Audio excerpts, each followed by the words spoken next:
Bill Maher thought he could throw a subtle jab and move on. But Jasmine Crockett's calm, devastating response turned the entire room and the internet upside down. The dressing room at CBS Television City in Los Angeles was cold, not physically cold, but distant, like a space that had been polished so many times it forgot. People had to sit in it. Jasmine Crockett sat still, elbows on the armrest, her phone screen dimming in her palm.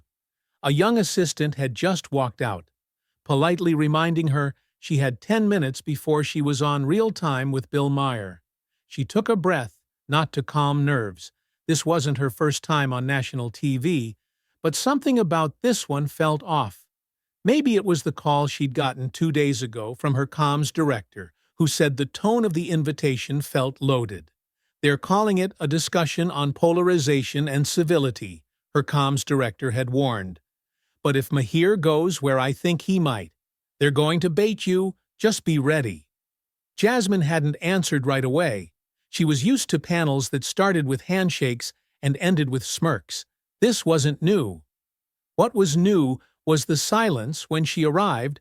No one asked if she needed water. No one introduced her to the other guest. She could hear muffled voices from the hallway, laughs that stopped when she stepped into the green room. Earlier, she didn't need confirmation. She had it already.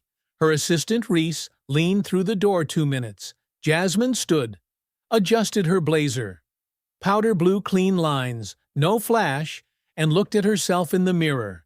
No cracks, no room for them. Not here. As they walked toward the set, she passed the familiar wall of black and white portraits, the so-called icons. Men in suits, men with opinions, men who had never had to measure their tone for fear of being called angry on cable TV. When she reached the stage, she gave Bill Maher a polite smile. He nodded, just barely, and gestured toward her seat like he was holding back a joke. Only he got. The lights came up. The applause sign blinked, the theme song played, and just like that, they were live. Maher leaned in, half grinning. "Our next guest is a rising Democratic Congresswoman from Texas. She's young, sharp, and possibly the future of the party, unless emotion gets in the way." The audience chuckled just a bit. Jasmine tilted her head slightly, not in confusion, but calculation. She crossed her legs, hands calmly folded. "Good to be here," she said, voice steady. Maher gave a tight smile. "Let's start simple. Why do so many progressives these days feel the need to moralize everything?" She didn't answer right away. Instead, she blinked slowly and gave a slight nod, like she'd been expecting this exact line. But what happened next wasn't anger. It was something else, something colder, sharper, and far more dangerous to anyone who thought they could handle her. Jasmine leaned forward just slightly, not enough to signal confrontation, but just enough to take up space. She kept her voice light, moralizing. I think you mean standing up for people who don't usually get heard." Maher smirked. "Right, but don't you think that sometimes passion gets in the way of governing? There's a lot of yelling, not a lot of results. It's like everyone's trying to go viral instead of get things done." A couple people in the audience chuckled again, that kind of polite, awkward laugh. You hear when no one's quite sure if it's a joke or a jab. Jasmine didn't smile. "I get it," she said calmly. "Young people, especially young women, especially young black women, get labeled emotional. When we care too much or angry, when we speak directly. Meanwhile, someone else can lose their temper. Curse on air, and it's passion. Interesting, isn't it?" Maher shifted in his seat. "You're making this about identity. I'm talking about approach. People want solutions, not lectures, and I'm telling you," Jasmine replied, "that you can't separate identity from approach. If someone spends their life watching their communities get overlooked, underfunded, and blamed for problems they didn't create, what do you expect them to sound like when they finally get the mic soft?" The tension thickened. The audience quieted, not out of discomfort, but anticipation. Maher raised an eyebrow. But isn't that the problem? The mic's become a weapon instead of a tool. Every moment's a chance to clap back. I mean, it's almost like Congress is a stage now. Jasmine chuckled. Not because it was funny, but because the setup was too easy. You know what's wild? She said, it has always been a stage. You just never noticed when the same people were writing every act. Now that someone new is reading from the script, suddenly it's performative. Someone in the crowd said, "Whoa!" Under their breath, others began nodding. The camera didn't cut away. It lingered on Maher's face. He reached for his water.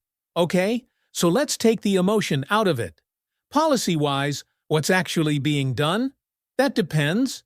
Jasmine said, "Do you mean what's being proposed or what's being blocked?" He tilted his head. Explain? She did. Let's take voting rights. I helped draft language. That would have made it easier for working people to vote mail in options. Protections for people with disabilities. That's not emotional, that's structural. But every time we bring it up, someone accuses us of overreaching. So I'm asking, who's really holding progress back? Mahler shrugged. Maybe it's just not that simple. No, she said plainly. It is that simple. What's complicated is trying to justify keeping systems that work for some people while pretending they work for everyone. The audience began to murmur. This wasn't the standard exchange they were used to. No punchlines, no forced laughs, just two people circling something deeper, and only one of them looked comfortable in it. Maher crossed one leg over the other and gave a tight smile. Sounds like a good sound bite. Jasmine didn't blink maybe, or maybe it just sounds different, because I didn't need to raise my voice to make the point. But Maher wasn't done, and Jasmine knew it. What came next wasn't a question. It was a swing. Maher leaned back in his chair, the smile slipping into something colder. Calculated his fingers, tapped the armrest once, then again. Well, he said slowly, you talk a lot about how hard it is for women like you, but isn't part of leadership being able to take criticism without calling it oppression? The sentence landed heavy, not because it was loud, not because it was clever, but because it carried that smug undercurrent that said, you're not allowed to call this what it is. For a moment, Jasmine didn't respond. She looked at him, really looked not like a sparring partner, like a man who was asking a question he already thought he had the answer to. Then she turned slightly toward the audience. Not in a grand theatrical way, just enough to acknowledge them. She didn't smile. She didn't raise her voice. She didn't blink more than usual, but her voice, it changed. It slowed down, sharpened. Let me ask you something, she said quietly. If I sit here and explain why certain systems push people to the margins, and your first instinct is to say, I'm playing victim, what does that say about how you listen? Silence, real silence. No coughs, no whispers, no chuckles. She kept going. I'm not oppressed because someone disagrees with me. I'm pointing out a pattern, and the moment I name that pattern, suddenly the conversation shifts to whether I'm being too sensitive, not whether the pattern exists. That's not debate. That's deflection. The camera cut to Maher. His expression faltered. Not much, just a flicker, but enough that small sliver of time where someone realizes they might not be as in control of the narrative as they thought. Jasmine stayed steady. And, let's be real, she continued. You've built a career saying the uncomfortable thing you pride yourself on pushing back against the mainstream. But when a black woman does the same thing when she challenges you directly, you don't call it brave, you call it emotional. A woman in the audience clapped. Then another. Then half the room. Mahler lifted his hand, trying to wave them down with a smirk that didn't quite land all right. All right, let's keep it civil. Jasmine turned back to him. Calm as ever. I am being civil, she said. I'm just not being small. That line cracked the air. It wasn't delivered with fire. It didn't need it. That's what made it hit harder. It was the truth behind it, The years packed into that one sentence. The restraint, the sharpness. It wasn't just a response, it was a correction. A boundary freshly drawn. Even Maher couldn't spin that one for a beat. He sat back and let out a short breath, part scoff, part surrender. He tried to recover, reaching for his notes, but his hands moved just a little faster than before, like he'd lost rhythm. And the crowd knew it, not because they were on Jasmine's side, but because for once the story in front of them wasn't being filtered through sarcasm or spectacle. It was two worlds clashing, and the quieter one was winning. Jasmine didn't push further. She didn't need to. She sat back, adjusted her blazer slightly, and waited for the next question. But the real shift wasn't what she said. It was what happened next when the show ended and the world started talking. The credits had barely finished rolling when Reese rushed into the dressing room with wide eyes and Jasmine's phone in his hand. "You're trending." Jasmine raised an eyebrow. She peeled off her microphone already. #2 on X and climbing. She took the phone from him. Mentions were flooding in. Some were screenshots. Others were clips, just 15 seconds long, showing that one moment I'm not being small. It was looping, edited into GIFs, memes overlaid with dramatic music, typed out in white, bold font under the words say that again she exhaled through her nose. "They're going to twist it. They already are," Reese replied. "But you should see the comments. People are eating it up, like this isn't just political Twitter, it's everyone. The producers didn't come in to say goodbye. There was no post-show, handshake, no follow-up. Thanks, just the usual assistant with a quick 'You're clear' before walking away. That was fine." Jasmine wasn't looking for a post-mortem on the drive back to the hotel. Her inbox filled with messages from staffers, journalists, and friends from back home in Dallas. Some were proud, some were in awe, others just said, "Damn, her mother texted you were raised. Right. That man thought he had you figured out. He didn't, but the praise wasn't the only thing buzzing." By the time she got to the hotel elevator, a headline had already gone live. Congresswoman Crockett lashes out at Bill Maher in on-air clash.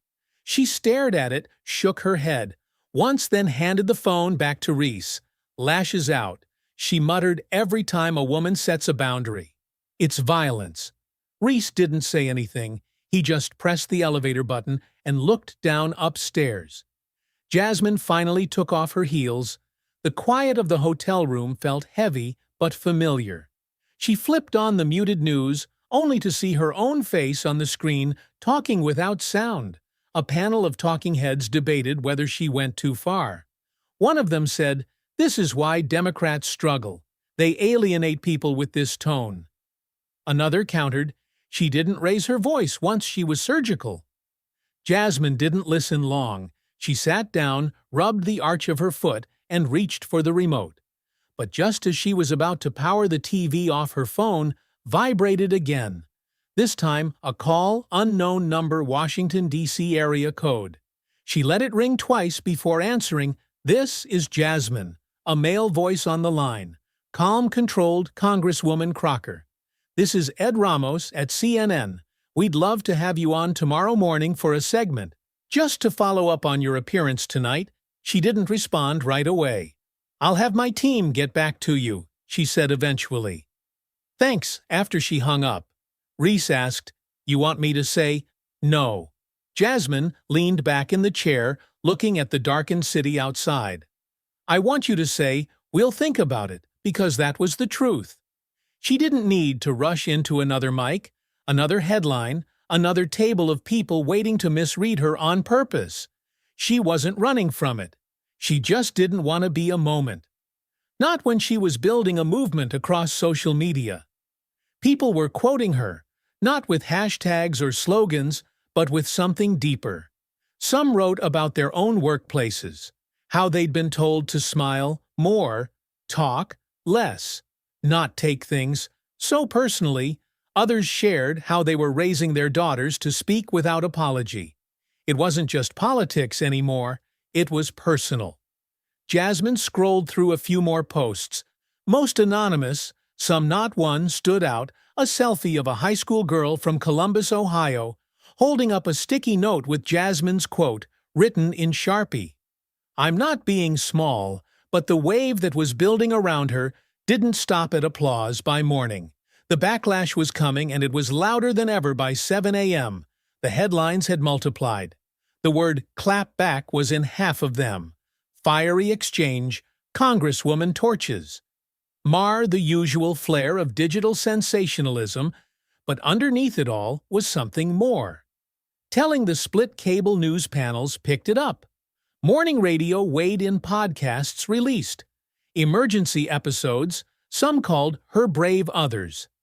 Divisive one conservative host compared her to an activist in a suit, as if that was supposed to be an insult. Back in Dallas, Jasmine sat at her kitchen counter, the smell of reheated coffee filling the room, while the news droned on in the background. She hadn't slept much, not because she was anxious, but because she knew exactly what the next 48 hours would bring. Reese sat across from her, eyes glued to his laptop. "There's at least 20 new interview requests," he said. NPR, MSNBC, some independent outlets. "Even that guy from The Viewpoint wants you skip him." "I already did." She looked out the window. The sun was just beginning to push through the clouds, throwing faint light across the tops of houses in her neighborhood. It was quiet here? Real quiet. "Do they want to talk policy?" she asked Reese. Hesitated. "Mostly they want a reaction." "Of course they do," she muttered. It wasn't that Jasmine didn't understand media. She did, probably too well. It just bothered her that a single moment, one that came after a string of interruptions, deflections, and subtle dismissals, was now being distilled down to a viral clip. A man from the Capitol called her office directly that afternoon, said he respected the spirit of her words, but warned her that the press doesn't always treat these moments kindly. Translation: "You made them uncomfortable. Don't do it again." But Jasmine wasn't flinching. She'd known the risks before she walked into that studio. What she hadn't expected was the way some of her own colleagues would respond. An older congressman, someone she'd once respected, tweeted something about decorum and unity without naming her, but everyone knew who it was aimed at. A few moderate pundits called for more restraint on both sides, as if speaking plainly was somehow equivalent to being dismissive on national television. Jasmine didn't fire back. She didn't quote tweet, and she didn't go live on Instagram. She stayed quiet on purpose. Instead, she met with her staff. She made a few phone calls to grassroots leaders. She trusted. She spoke to a group of high schoolers in Garland over Zoom, and thanked them when one girl said, "I felt seen." That was the part no one put in the headlines. No one talked about how much restraint it took to not shout, to not cut someone off, to sit there measured and push back without ever raising your voice. People didn't realize that sometimes not reacting takes more strength than going off. Still, it gnawed at her how quickly people wanted her moment reduced to a meme, a savage comeback, instead of what it actually was, a deliberate act of self-respect. Later that evening, she found herself sitting at her desk alone. The laptop screen lit her face. Emails, statements, interview prep. It could wait. She opened her journal, just a black notebook with a worn leather cover. She wrote 5 words, not loud, just clear enough. Then she closed the book. She wasn't chasing the camera, she wasn't looking for applause, but she also wasn't going to sit quietly while someone else decided how she was supposed to show up. But the weight of that choice, that line she drew, would follow her long after the trending hashtags faded. A week passed. The internet had moved on to the next controversy, a celebrity divorce, a leaked video, another political scandal brewing in Ohio. Jasmine's clips still floated around, shared here and there, usually with a line, like "This is how you do it." But the noise had thinned. Jasmine didn't mind. She didn't crave noise. What stuck with her were the conversations that happened after quiet ones.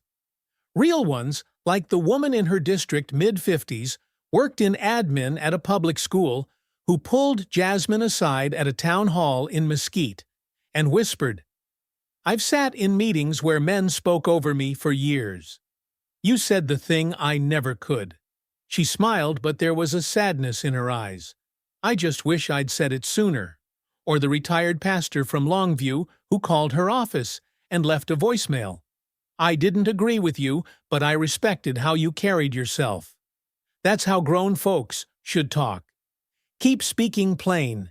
It was these moments, these pieces of quiet honesty, that grounded Jasmine more than any headline ever could, but they also reminded her why what happened on that stage mattered. It wasn't just about clapping back. It wasn't about winning an argument. It was about setting a standard. There's a pressure that comes with being in her position. Not just as a politician, but as a black woman in rooms where decisions are made before you speak and judged harder after you do. People like to say, just focus on policy. But when your identity is treated like a distraction, neutrality becomes a luxury you can't afford. She thought about that as she spoke to a group of interns visiting from smaller Texas colleges. They sat around a long conference table, notebooks, open eyes wide. One of them, a young man from Lubbock, asked, "How do you decide when to speak up and when to stay quiet?" Jasmine leaned back in her chair. "You don't wait for the moment to feel safe," she said. "You speak when the silence feels heavier than the risk," they wrote. That down, another intern asked, "How do you not get angry when people talk down to you?" She smiled. "I do get angry, but I learned that anger doesn't have to be loud to be real. You don't always need volume to hold power." That wasn't something she'd read in a book. That was earned, that came from rooms where her tone was picked apart, more than her ideas, from moments when she wanted to explode but chose not to. Not because she was afraid, but because she knew the impact of stillness after the meeting. One of the interns lingered behind a girl. "Nervous hands," she said. "I want to run for office one day, but I don't think people will take me seriously. I talk fast. I get emotional. People say I care too much." Jasmine looked at her, full of something gentle and steady. "Keep caring," she said. "That's the part they're scared of." They stood in silence for a second before the girl smiled and walked out, scribbling in her notebook. Jasmine stood at the window after they left, looking down at the slow movement of cars below. Everything felt noisy out there, but in here, in this exact moment, it felt clear she knew her words on Maher's show had traveled far. But what mattered more was where they landed, because that line, "I'm not being small," wasn't just for a viral moment. It was a reminder that strength isn't always loud, that clarity carries weight, that refusing to shrink is its own kind of power. But even with all that said, the story wasn't done, not until the people watching understood what it meant for them. There's a certain kind of silence that follows you after a public moment. It's not peace, it's not stillness, it's the silence that asks, "What now?" For Jasmine, that question didn't come with panic. It came with responsibility, because the truth is, most people won't ever go on live television. They won't sit across from a host with millions watching. They won't get quoted or misquoted or turned into a trending hashtag, but they will find themselves in rooms where they're spoken over, in jobs where their competence is doubted, the moment they speak, in conversations where someone smiles while making them smaller. That's where this story lives now. Not in the clip, but in the reflection. It stirred a young teacher in Tulsa, sent Jasmine a letter. Handwritten, said she played the clip in her classroom. Not for the politics, but for the posture. "We talk a lot about bullying," the teacher wrote, "but we rarely teach what it looks like to stand up for yourself without striking back." A man in his 60s from rural Oregon wrote in, "Too, I didn't agree with you on much," he admitted, "but I saw how calm you were. I've never seen someone take a hit and respond without throwing one back. That stuck with me. That was the legacy of the moment. It wasn't that Jasmine Crockett won a debate. It was that she gave people something they didn't know. They needed permission to be firm, without being cruel, to take up space, without apologizing to correct, without retaliating in a culture obsessed with clapbacks and takedowns. That kind of presence is rare and powerful, and that's the deeper message. You don't have to yell to be heard. You don't have to shrink to be accepted, and you don't owe anyone the version of yourself that makes them more comfortable at your expense. When Jasmine walked into that studio, she wasn't looking to go viral, she was there to talk about policy. But what she walked out with was something louder than any headline, a blueprint for every woman who's ever been told she's too much, for every young person told they're not realistic, for every black voice told to calm down when all they did was speak clearly. This story is a reminder. You don't need permission to be whole. You don't need applause to be right. And you don't need to change your tone just to fit into someone else's comfort zone. So if you're watching this, wondering how this connects to you, ask yourself, where have you made yourself smaller just to survive a room? Where have you backed down? Not because you were wrong, but because you were afraid of being labeled. And more importantly, what would happen if you stopped doing that? What would happen if the next time someone tried to define your worth by your delivery, you looked them straight in the eye and said, "I'm not being small," because the moment you do, everything shifts. People will feel it, some will respect it, some will resent it, but they won't forget it, and neither will you. So if this story meant something to you, share it, send it to someone who needs that reminder. Speak the words out loud if you have to, and subscribe. Because we tell stories like this that don't just inform, but reflect something real, something lived. The kind of truth you don't have to shout to believe in your voice. Matters just the way it is.